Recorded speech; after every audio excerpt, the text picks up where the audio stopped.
This is the Nissan Leaf, and it's the second best-selling electric car in the world behind the Tesla 3. And there's no mistaking it for just about any other car on the road. It's quite distinctive, has a little echo of the Toyota Prius perhaps. But aside from its electric drivetrain, is there a compelling reason to buy it? Let's find out. The current version of the Leaf was released back in 2018, and I think it looks much better than the previous model. I really like what Nissan have done with the front grille area here. They've given it a cool blue pattern over some darkened glass. I just think this car has the best looking face of any EV on the market. In the boot, there's 405 litres of space, which is actually quite deep and more than enough room for my camera gear. Put the rear seats down, you get 1,176 litres. There's a few different ways to charge the Leaf. It has a standard charge port here at the front, which you can use at a shopping centre or a petrol station, plus the CHAdeMO port for high-speed charging that can do it in just over an hour. In the boot, you'll find the standard 240-volt plug, which you can plug into the wall at home, and that just goes into the standard port here at the front. 24 hours later, you'll have a fully charged battery. But once we get inside, that's where the wheels start to come off a little bit, because this interior looks like it's made up of parts just randomly gathered up from the Nissan parts bin. I mean, these climate controls look like they belong in an old Nissan Pulsar, the heated seat buttons look like they come from a Navara, and this gear shifter looks like it comes from another planet. I like how the center console screen is built into the dash. It's not just resting on top, but the software, it's just not very good. It's clunky and difficult to use. The climate control actually works really well. It's very easy to use, although being an electric car, you do become very wary of where every watt of power is going. So I must admit, I have been using it a bit sparingly to make sure I don't lower the range of the car too much. 10 points to Nissan for trying to do something different with a gear shifter. It's a little bit tricky to use at first, but once you get used to it, it's actually quite easy. But it has so little resistance or weight to it that it feels a bit toy-like, so you really need to double check on the digital instrument cluster as to which gear you're in, because you just can't really tell. The instrument cluster is another area where Nissan have made some puzzling design choices by putting in a big old analog speedo. I mean, why do that? It's not very futuristic or high-tech. There's a digital screen next to it which you can customise to show a whole raft of information about your battery life and the range left in the car. You can also put a digital speedo up there as well. The seats are very comfortable, but something that I've also noticed in other Nissans, like the Qashqai I reviewed a few months ago, I feel like I'm kind of falling forward out of the seat. I don't know if it's just because I have long legs and maybe the bottom of the seat isn't quite long enough, but it's a very strange sort of feeling where I'm constantly feel like I'm going forward. Beyond that, the fabrics are actually quite soft. They're leather accented, no power adjustment unfortunately, but it is easy to find yourself in a comfortable position. Now let's just talk about the build quality in here for a moment. It's not quite up to scratch. For example, if I rest my knee against the center console here, even gently, the whole unit shifts to the left.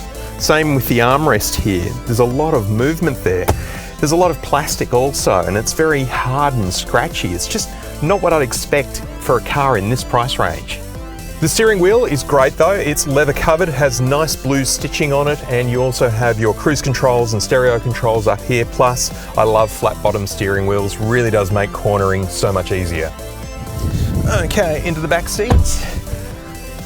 And yeah, it's pretty good for a small car. It's actually quite comfortable. I'm 190 centimetres tall, so of course behind my own seating position I'm going to be touching the seat in front of me, and yeah, look, it's a soft back seat, so having my knees touching it actually isn't that bad. They haven't put a plastic shell on it like you get with some cars. My head just touching the top of the ceiling, but it's alright. I think we would struggle to get 3 people in here. This is really only for 2, so for a short trip it would be okay. There's no rear air vents, no USB chargers either. The rear seats are heated, but weirdly the controls for them are actually on the back of the passenger seat in front of me, which is a unique design choice. No rear armrest either. We've got a couple of ISOFIX points down here for a baby seat. So look, all up, not too bad for a short trip. Wouldn't want to go on a long road trip in the back of this car though. The engine is a 40 kilowatt electric unit generating 110 kilowatts of power and a very respectable 320 newton meters of torque, which will propel you to 100 k's per hour in 7.9 seconds. Range is about 270 kilometres, which is not really that great, and it seems to be not entirely accurate, if I'm honest, because I've noticed that since the battery has dipped below 50%, I seem to be driving 1 kilometre for every 2 kilometres that is shown here on the gauge. And unfortunately, that's the one great hurdle with EVs at the moment, is the slow charging times. You know, you can't compare it to filling up a car full of petrol. That's a 3-minute operation, but to charge this battery to full, even with the fastest charger available, it's going to take over an hour. And if you're like me and you don't have a power point in your garage, then you've got to try and find at least several hours at some point during the week to go and charge up the car, and that's not really all that practical. I'm sure that at some point in the future, Tesla or someone will come up with some sort of a solution to enable batteries to be charged really quickly, but unfortunately we're not there just yet. So the great thing about having all of that direct power ready to go means you can dart in and out of traffic and change lanes really quickly and easily. Sometimes it's easy to get a little bit muddled because when you've got the e-pedal mode on and the engine braking is occurring and it's quite strong, you kind of expect it to slow you down at a certain rate, and then when it doesn't, you can quickly put the brake on, but then you will really come to a stop very quickly, and perhaps sometimes a little too quickly. The other great thing about EVs, it's so quiet in here. I can seriously barely hear a thing, and the sound insulation is actually really good in here too. I can barely hear the outside traffic. It's a very peaceful place to be. Unlike some other EVs, Nissan haven't given this car fake engine noise. So there's just a very quiet little engine whir. When the car's in reverse though, you do get the backup beeps, which makes it sound a little bit like a truck. The suspension's reasonably soft. It's a comfortable ride. You're certainly not really feeling the road. It's a nice car to drive around town. It corners quite nicely, but the brakes are just a little on the soft side. Got to get on those anchors a bit earlier than you think you need to. And interestingly, there's a couple of old-fashioned touches in this car in that there's no power adjustment on the seats, there's no electronic handbrake, it's actually a foot brake, not even a handbrake, but a foot brake, and there's an analog speedo on the instrument cluster. In a $50,000 car, that's kind of unusual.